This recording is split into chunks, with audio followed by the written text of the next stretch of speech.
Eh baka naman may nakalimutan tayo. Nagawain mo nung ikaw ay bata pa. Kasi ang mga bata ngayon, mas mahilig nang humarap sa cellphone, laptop, gadget. Wala na yung physical activity na katulad ng ginagawa natin. Napakaswerte natin nung panahon natin. Bakit? Unang-una, nakakapaglaro tayo sa kalsada. At habang nakakapaglaro tayo sa kalsada, tinatamaan tayo sa sinag ng araw.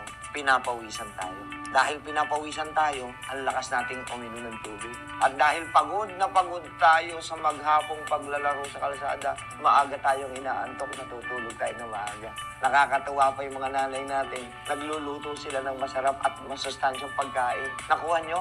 Itong 5 na ito ay mga disiplina na libre na hindi na nagagampanan ng mga bata ngayon. Kung mahal mo ang iyong anak, turuan natin sila ibalik ang mga nakakamiss nating gawain para maging healthy rin sila. At sa mga nais pa na magkaroon ng dagdag na kaalaman, tutok lang kayo dito sa ating official sarili.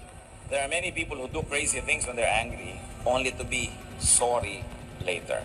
When you're angry and you express it to the full, you make a clown of yourself. And people like to watch clowns. Kaya nakikita nyo ang mga tao gustong-gustong nanonood ng nag-aaway na 2 babae o kahit 2 lalaki. Bubuyuan ka pa niya mga, sige nga, ganun pala, susulsulan ka. Because people can be so cruel. So don't be a clown and be the entertainment fair for people who have nothing better to do. Ang isang taong sobrang nagpapahayag ng kanyang galit ay nagpapababa sa kanyang sarili. There are many people who do crazy things when they're angry, only to be sorry. Sa bahay, ang totoo niyan, dapat binibigyan kayo ng allowance ng asawa niyo na inyo talaga.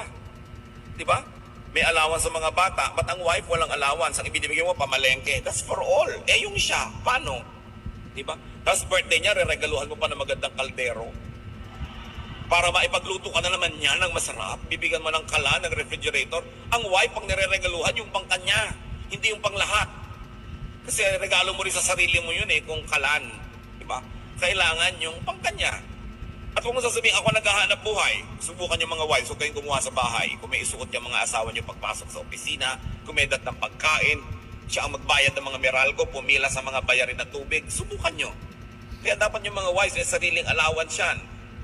Para hindi naman kung bigla gusto kayong layasan, walang pamasahe. Asawang babae na walang ka-income pero tumanda na kayo.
nice.